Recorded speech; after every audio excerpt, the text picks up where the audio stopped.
dos experimentos do SDSS-3, do Sloan, que é um grande survey, é chamado Apogee. É um experimento em que você vai ter observações de várias estrelas de uma vez só. Você aponta o telescópio, obtém centenas de espectros, já mais de 100 espectros, no infravermelho em alta resolução.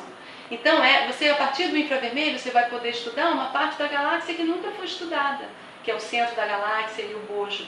E como um exemplo, só durante o comissionamento, que está em fase de comissionamento desse experimento agora, na verdade começou agora em agosto. O que é comissionamento? Comissionamento é o período que está fazendo testes com o aparelho. Commissioning. Antes de abrir o tempo para a comunidade. Isso só nesse período, comissionamento não é uma palavra em português. Eu acho que em português é comissionamento. Só durante o período de testes, vamos dizer, desse experimento do Apogee, a gente já tem 800 estrelas no bojo. Entendeu? Se você for olhar os resultados em alta resolução para as estrelas do bojo, você tem 50 estudadas até agora. Vamos dizer. Então, esse é um telescópio pequeno que está no observatório do Apache Point, em Novo México. E ele é um espectrógrafo que você vai observar várias estrelas ao mesmo tempo no infravermelho em alta resolução. Então você já imaginou com um ano de dados o que você vai ter 1 milhão de estrelas quando terminar esse survey?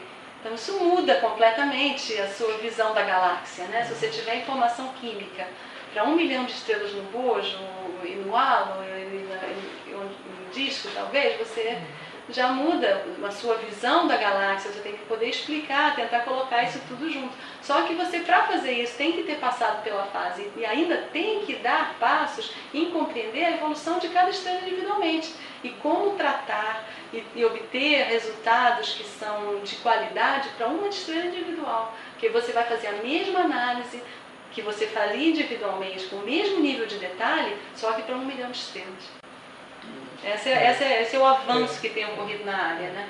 Eu acho que além desse avanço, né, que agora tem esses instrumentos que são possíveis de fazer um grande levantamento de milhões até o Gaia, eu acho que vai chegar quase a 1 bilhão de estrelas, um número absurdo assim, mas existe também um avanço para o estudo de estrelas individuais, né, que também tem sido conseguido graças aos grandes telescópios que têm sido construídos. Por exemplo, os 4 telescópios do ESO, que é o VLT, o Very Large Telescope.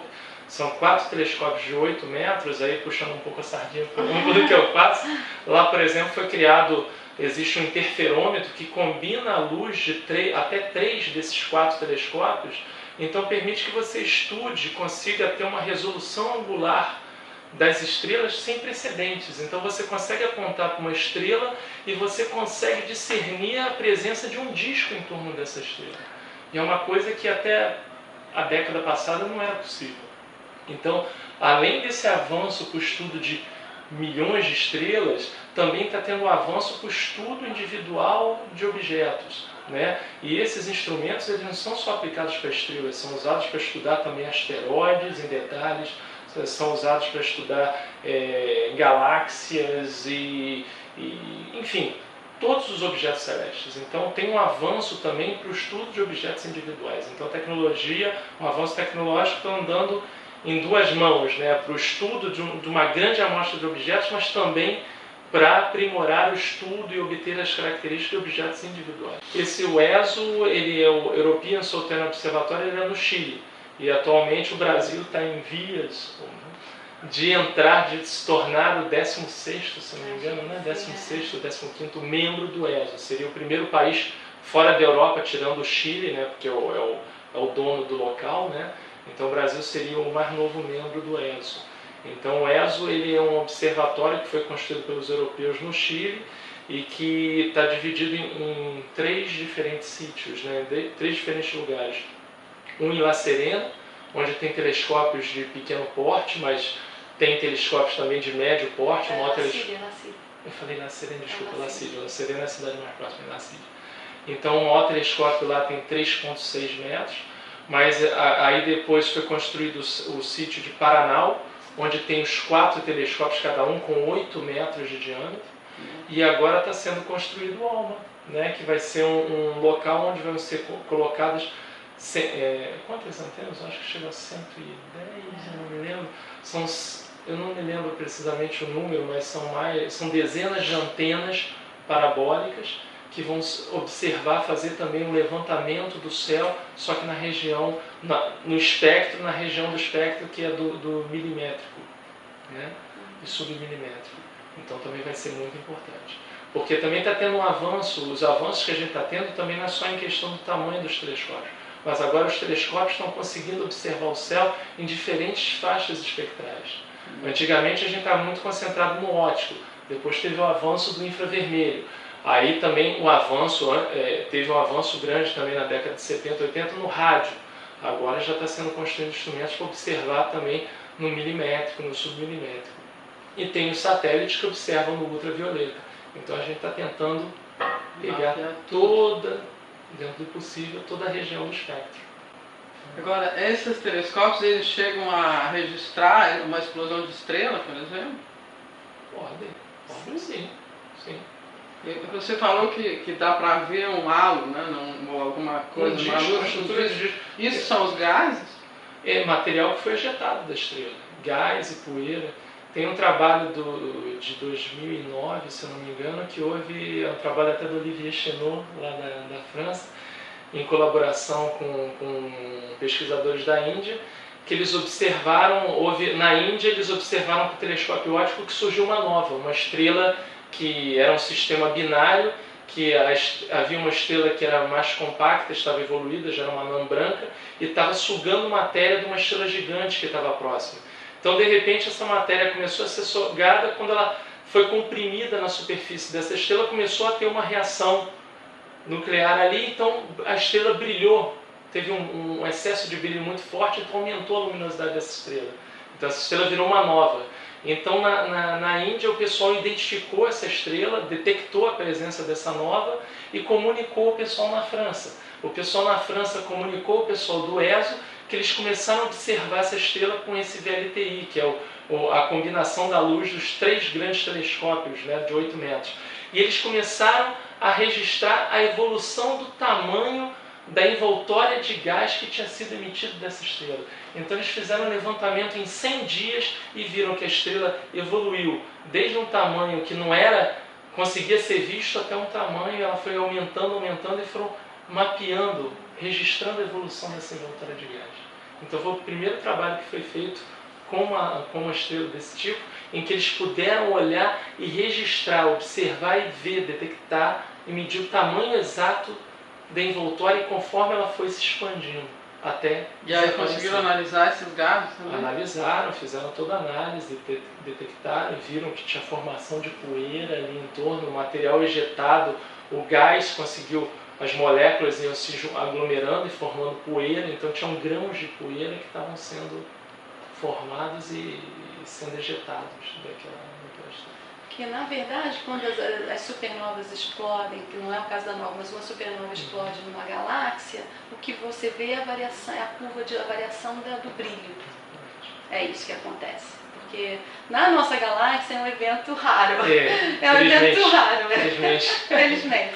E a gente não tem visto muito. Então, na nossa galáxia seria possível fazer um acompanhamento. Mas agora, por exemplo, tem uma supernova tipo 1A que acabou de explodir na galáxia M101. Então, você vê simplesmente que ela vai ficar mais... Você vê que existe um objeto que fica mais brilhante. Eu acabei de saber que eles vão tentar observar com interferômetro, com charra, para tentar ver se eles conseguem ver e medir exatamente a evolução do material sendo ejetado. Vai ser difícil. É difícil, mas... Vai ser muito difícil. Vai ser muito difícil. A última supernova que a gente... Assim, a mais próxima aqui foi a da Nuvem de Magalhães, de 1987. Que é a nossa vizinha. Que é a nossa vizinha. 1987A. Exatamente. Que o pessoal detectou a explosão, né, o brilho, né, de repente houve um aumento súbito do brilho da estrela, então foi uma explosão supernova. E agora, quando eles apontam para lá, vê que existe uma estrutura bipolar. O gás foi ejetado, mas de uma forma que fez uma estrutura bipolar. Né? Então as imagens são muito bonitas. Então você vê como se fosse tipo um diabolô, né? Uma coisa assim, né? Que são 2 cones de matérias que foram ejetadas em direções opostas com objetos lá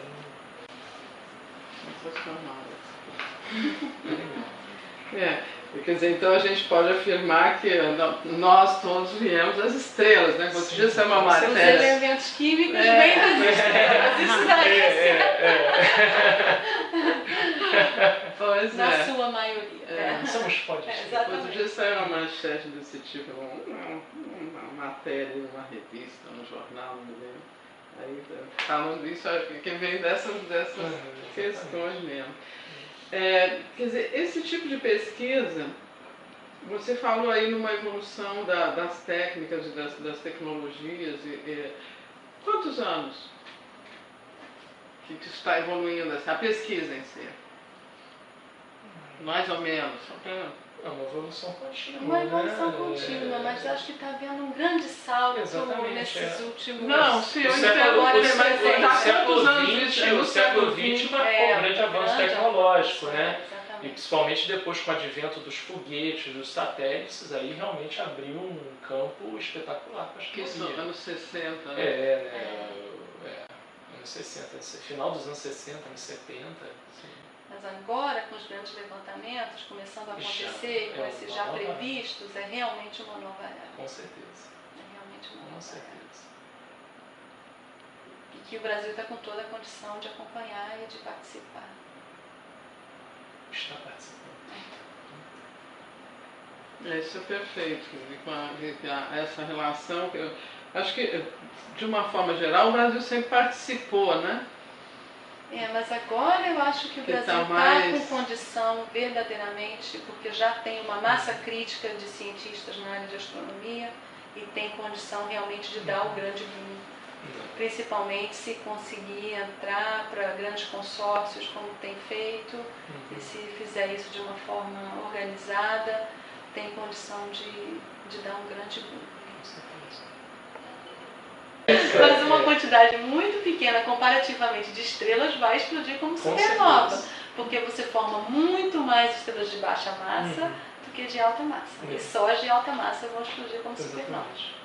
Então, é um evento raro, vamos assim dizer. A fração de estrelas de alta massa está em torno de 10 a menos 7. Né? Então, imagina, para cada 10 milhões de estrelas, você vai ter uma de alta massa. Alta massa, que eu digo massa acima de 10 massas solares, que são as que garantidamente a nossa galáxia, dentro da Via Láctea, vamos dizer assim. E acho que estudos mostram que essa função de massa inicial, que essa distribuição das massas, como se forma, é mais ou menos universal. Então, provavelmente é a mesma coisa nas outras galáxias também. Na realidade, esse número até diminui ainda mais porque existem várias estrelas que poderiam explodir como supernova, mas como elas perdem massa durante a sua vida com esses ventos, né, esse material que é ejetado, chega no final elas não têm massa suficiente para explodir como supernova. O que acontece com as estrelas que também têm massa 6 a 8 massas solares, que poderiam, né, explodir como supernova, mas elas não, elas perdem tanta massa durante a sua vida que quando chega na época, quando elas poderiam explodir como supernova, elas não vão explodir porque elas não têm massa suficiente, então elas viram uma anã branca de oxigênio ou de carbono. E agora o Sol, que você diria que está em que ponto da vida? Não, o Sol está numa fase mais tranquila da vida dele. Meio bilhão de anos. Ele está no meio da fase de queima do hidrogênio. Então ele ainda tem provavelmente mais 4 a 5 bilhões de anos só queimando hidrogênio. Para nossa sorte. Para nossa sorte. Para nossa sorte. Nós estamos na fase mais estável do Sol.